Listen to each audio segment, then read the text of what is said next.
Boa noite, queridos alunos de prática penal, né? De antemão já vou falando que vamos andar o mais breve possível, porque tá com muita dificuldade de internet. Os vídeos grandes demoram demais, assim, vídeo que passa de 5 minutos, demora muito para poder fazer o upload, é uma loucura. Muito burocrática e a internet não tá ajudando, né? Já gastei tempo, então vamos falar primeiro. Vamos nos organizar primeiro, tá? O que eu quero relembrar vocês é a avaliação final que vocês vão me enviar no dia 30/6, ok? Portanto, como as nossas próximas videoaulas serão? Bem, na semana que vem, no dia 16, eu vou falar sobre recurso de apelação. No dia 23, na outra terça-feira, sem ser na próxima, na outra, eu vou falar sobre outros recursos, os recursos mais simples, né, mais usados no processo penal, e vou aproveitar a ocasião para enviar a avaliação final, que vocês vão me enviar, como foi falado já aqui, no dia 30/6. Dessa feita, né, o semestre, de certa forma, no dia 30 ele se encerra.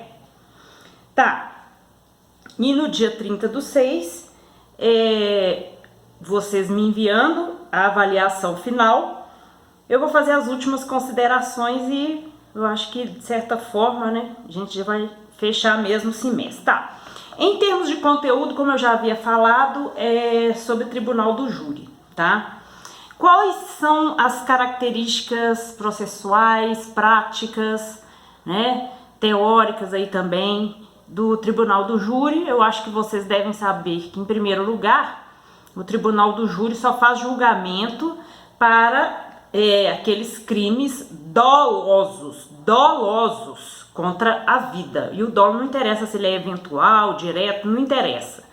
Mas ele tem que ser doloso. Crimes dolosos contra a vida, segundo a nossa legislação, é homicídio, tá? Auxílio ao suicídio, artigo 122, instigação, incitação e auxílio ao suicídio, infanticídio e aborto. Todos eles, repito, de forma dolosa, lembrando que as formas tentadas também são levadas a julgamento pelo Tribunal do Júri. O Tribunal do Júri é o que eu falo, é um procedimento que na verdade é 2 em 1. Por quê? No primeiro momento, né, constatando-se aí, vamos usar o exemplo do homicídio, né, que é o que mais acontece, é um dos crimes mais, infelizmente, dos crimes que mais ocorrem aí, obviamente, se é que dos mais ocorre de todos, vai ser o mais comum dentre aqueles dolosos contra a vida que vão parar no julgamento do Tribunal do Júri. Então, o que acontece? Constatado o homicídio, materialidade, autoria, né, essa parte toda lá antes mesmo do processo em si, aí vem o Ministério Público, concorda, faz denúncia, enfim, vocês já sabem. Essa denúncia vai para o juiz recebe e aí começa o andamento processual, como nós vimos, pode ter alguma diligência, aí vem a resposta do acusado, né? Aí vem o momento da produção das provas, onde pode haver alguma diligência, levantamento de algum outro contexto aí probatório e tudo, e aí você faz a audiência de interrogatório, faz o interrogatório e depois do interrogatório isso vai concluso para a acusação e depois falar da acusação nos memoriais, fala a defesa, enfim,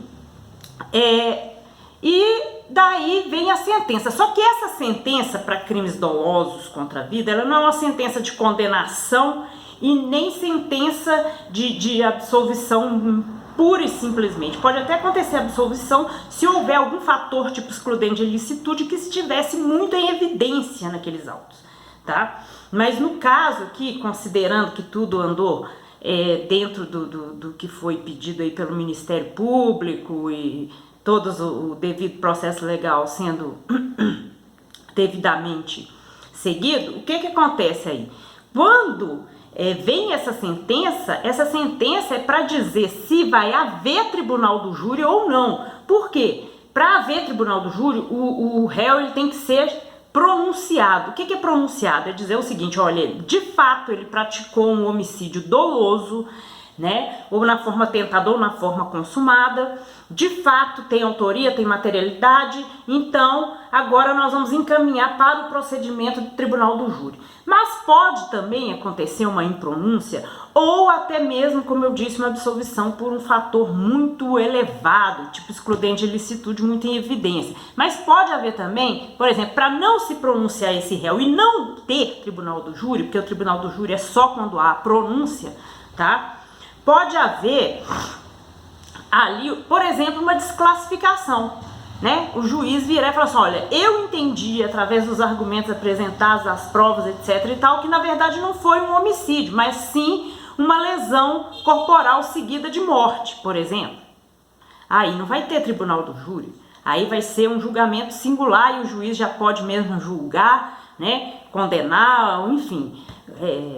Então, para haver o tribunal do júri, tem que haver a pronúncia do réu, e essa pronúncia, na verdade, como eu disse, é simplesmente para confirmar que vai haver tribunal do júri, porque houve um homicídio, tudo indica que é aquela pessoa, tudo certinho. Então vamos passar para a segunda fase, que é a fase do chamado, né? Todos chamam tribunal do júri, tecnicamente pode se chamar também de julgamento em plenário, porque ele é público, ele é em plenário, ele é, de certa forma, muitas vezes até circense, né, de espetáculo e tudo mais. Então, a partir do momento que esse réu ele é pronunciado, que se confirma que vai realmente haver o julgamento em plenário, o que acontece? Esse processo entra na pauta, né, para haver o tribunal do júri, e aí as comarcas elas já estão todas estruturadas para ter o quê? No mínimo 25 jurados inscritos, tá? Esses 25 jurados, em comarcas maiores é óbvio que o primeiro tribunal do júri tem 25, tem às vezes muito mais, mas você seleciona ali 25 mais atuantes, né, e tal. Se na comarca houver uma vara só, vai ter ali 25, talvez mais um pouquinho, ali mais 25 que tem que estar realmente regularizados como jurados, né, que são cidadãos comuns.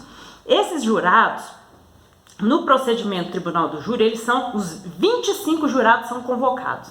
Desses 25, no dia do julgamento em plenário, tem que aparecer pelo menos 15. E desses 15, seleciona-se 7.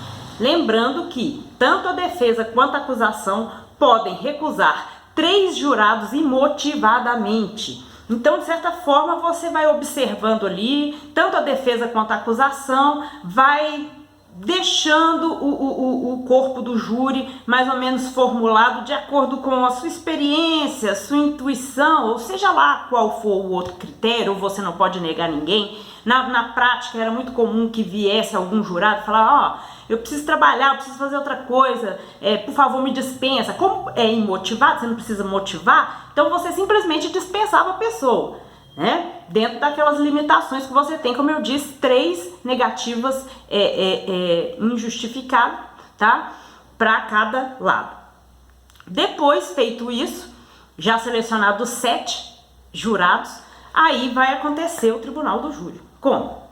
Vai haver toda uma leitura da acusação, uma leitura pública da acusação, da denúncia, da sentença de pronúncia. Isso antigamente, esse conjunto era chamado libelo. Hoje isso de certa forma é dispensável, né? A denúncia sendo aceita, a pronúncia estando ali confirmada, de certa forma aquilo ali serve como chamado libelo, que era um documento acusatório oficial do tribunal do júri. Hoje não necessita mais, você tem a sentença de pronúncia e você tem a denúncia, que se houve a pronúncia, obviamente a denúncia ela foi acolhida, né? Então, a partir daí, você tem essa primeira parte de acusação, vão ser ouvidas as testemunhas de defesa e de acusação, aliás, de acusação primeiro sempre, depois as testemunhas de defesa. Obviamente, todos os advogados e a equipe da acusação, ou se for o caso um promotor só, tem direito às suas perguntas, tá? Essas perguntas, mesmo que por razões formais elas passam pelo juiz, ele simplesmente vai chegar e falar, alguns repetem, mas não usa isso mais não, tá? Simplesmente ele responda, né, para as testemunhas, tipo, e passa por ele para formalizar.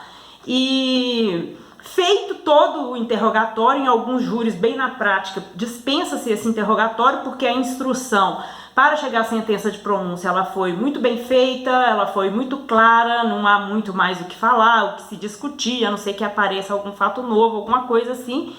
Mas, de todo jeito, todos lá, a defesa e a acusação, têm direito a permanecer com perguntas e respostas. Um interrogatório, um novo interrogatório ali em plenário das testemunhas, ok? Então, feito isso, começam os debates, né? Esses debates, eles duram 1h30, pode-se pedir mais meia hora. Esses debates, depois, eles podem vir com as contestações naquele momento, né? Muita gente fala que é protesto, né? Que vê muito filme americano. Outros falam que eu esqueci o nome agora. Mas é contestar, né? Os apartes. Então, esse protesto são os apartes. Então, você pode chegar e ir contestando na medida da ordem, feitos os debates orais. Primeiro a acusação, depois a defesa, a acusação fala de novo, réplica e tréplica, certo?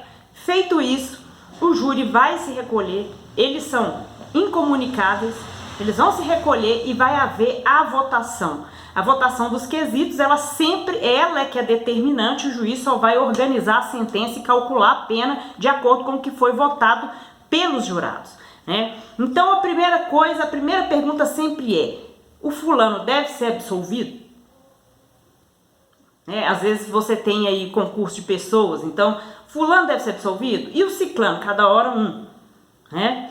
E aí, as fichinhas que os jurados usam para votar simplesmente tem sim ou não, né? Então, deve ser absolvido? Se deu lá a maioria que não, então significa que ele não vai ser absolvido. Agora, vamos ver como é que funciona a condenação. A acusação pediu qualificação? Pediu. Essa qualificação aqui, uso de arma de fogo, né? Fogo, veneno, asfixia, motivo fútil, etc., vai sendo votada. Os jurados vão votando sim ou não, né? Sempre nas fichinhas vai ser contado pelo oficial de justiça e aí vai ver, tem essa qualificação, então o sim venceu, então tem essa qualificação. Depois de feita a votação dos quesitos, lembrando que os quesitos para serem votados são feitos também pela acusação e pela defesa, e o juiz também só vai organizar tudo, tá? Para poder haver essa votação e que ela seja eficiente. Dessa feita, o que acontece? Após a votação de todos os quesitos, você já tem aí uma situação em que o juiz presidente pode formular a sentença.